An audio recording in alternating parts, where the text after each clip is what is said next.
How can someone use sex to actually avoid intimacy? It sounds impossible, right? Sex is supposed to be the ultimate form of closeness, the moment when two people become as connected as physically possible. But avoidant individuals have mastered being present in body while completely absent in spirit. You've probably experienced this without knowing what was happening. You're with someone sharing what should be the most intimate moments possible, yet you feel more alone than if you were by yourself. You're physically connected, but emotionally miles apart. Your body is satisfied, but your soul feels starved. That's not broken intimacy. That's strategic avoidance disguised as connection. This isn't always conscious, but it follows clear patterns. An avoidant person learns early that physical intimacy feels much safer than emotional intimacy. Bodies can touch without hearts having to open. Pleasure can be shared without feelings being revealed. They can give you their body while keeping their soul locked away in a vault you'll never access. Watch how they behave during these moments. Their focus becomes intensely physical. Technique, performance, sensation, anything except the emotional connection happening between you. They're present enough to participate but absent enough to stay protected. It's like having sex with someone wearing invisible emotional armor. The timing reveals everything about their true intentions. Notice when they suddenly become physically affectionate. Is it right after you've tried to have a deep conversation? When you've been upset and need emotional comfort?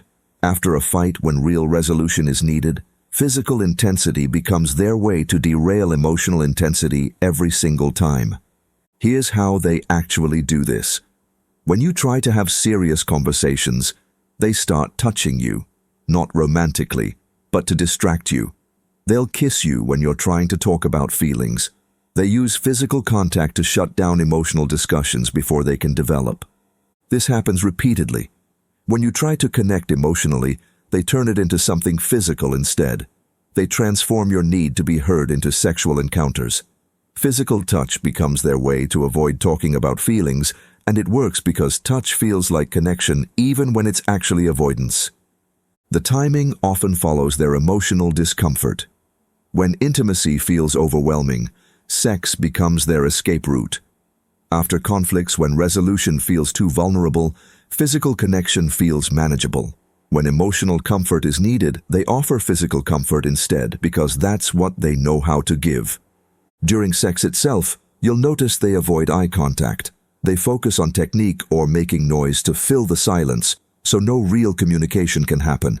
Some talk during sex, but only about what's happening physically, never about feelings or emotional connection. They keep everything focused on the physical side to avoid real intimacy. If you try to say something emotionally intimate during sex, they'll increase the physical intensity to distract you or make it impossible for you to speak.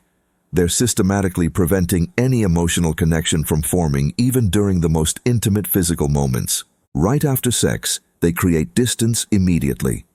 They roll over, get up to use the bathroom or check their phone. They make casual conversation about unrelated topics, work, tomorrow's plans, anything except what just happened between you. They're actively working to prevent the natural emotional bonding that follows physical intimacy. When cuddling or intimate conversation after sex is attempted, they make excuses. Too hot, need water, have to get up early tomorrow. They systematically dismantle the emotional connection that physical intimacy typically creates. They give you the physical release, but deny you the emotional afterglow. When you later try to express that something feels off, they use the sex against your concerns. They reference recent sexual activity as proof of relationship health. They use the physical satisfaction you receive to gaslight your emotional dissatisfaction. They create situations where they can point to sexual frequency or quality as evidence that the relationship is healthy, while completely ignoring the emotional void. Sexual statistics become their defense against emotional criticism. When you explain feeling disconnected despite the physical intimacy, they make you feel unreasonable for wanting more. But here's what's really happening in those moments. While you're interpreting their physical attention as emotional care, they're actually using your body to avoid dealing with your heart. They're redirecting your need for emotional intimacy into physical activity, because that's territory where they feel in control.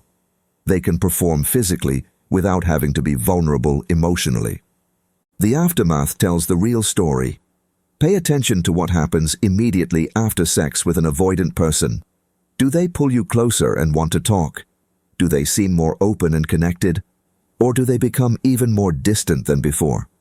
Most people report feeling lonelier after sex with an avoidant than they did beforehand, and there's a reason for that. The physical closeness you just shared makes the emotional distance feel even more pronounced. You've just been as close as two people can be, which makes their emotional unavailability sting even more sharply. You gave them access to your body and your vulnerability, but they gave you neither in return. You feel used because, in a sense, you were. This creates immense confusion for their partners. It's incredibly difficult to understand being physically intimate with someone who remains completely emotionally unavailable. You're left trying to make sense of someone who can touch your body but refuses to connect with your heart. They use the physical satisfaction you receive to minimize your emotional dissatisfaction. They've created a situation where your physical needs are met while your emotional needs are ignored, and they use the meeting of physical needs to justify the neglect of emotional ones. It's like being fed bread every day and being told you can't complain about malnutrition because you're not technically starving. The most painful part is how this messes with your natural bonding process. Sex releases chemicals that make you feel more attached to your partner. Your brain is designed to interpret physical intimacy as emotional safety. But with an avoidant, that chemical response is triggered by someone actually moving further away emotionally. You're getting biological signals that you're bonding, but the person you're bonding with is creating more emotional distance. Your body tells you one thing while your intuition tells you another. The tragedy is that avoidants often crave the very emotional intimacy they're avoiding through sex, but they've become so skilled at using physical intimacy as a substitute that they never actually experience what they're truly hungry for. They remain emotionally starved while convincing themselves they're being fed. They use sex to avoid the very connection that could actually heal their deep loneliness. Breaking this pattern requires recognizing it first. When someone consistently uses physical intimacy to avoid emotional intimacy, you're not experiencing true connection.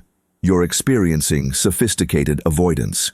Real intimacy integrates physical and emotional closeness. It doesn't use one to avoid the other. Understanding this changes everything about how you interpret their behavior. When they reach for your body while avoiding your heart, you'll know what's really happening. When they use sex to distract from emotional conversations, you'll see the strategy for what it is. True intimacy doesn't leave you feeling lonelier after connection. It doesn't use your body to avoid your soul.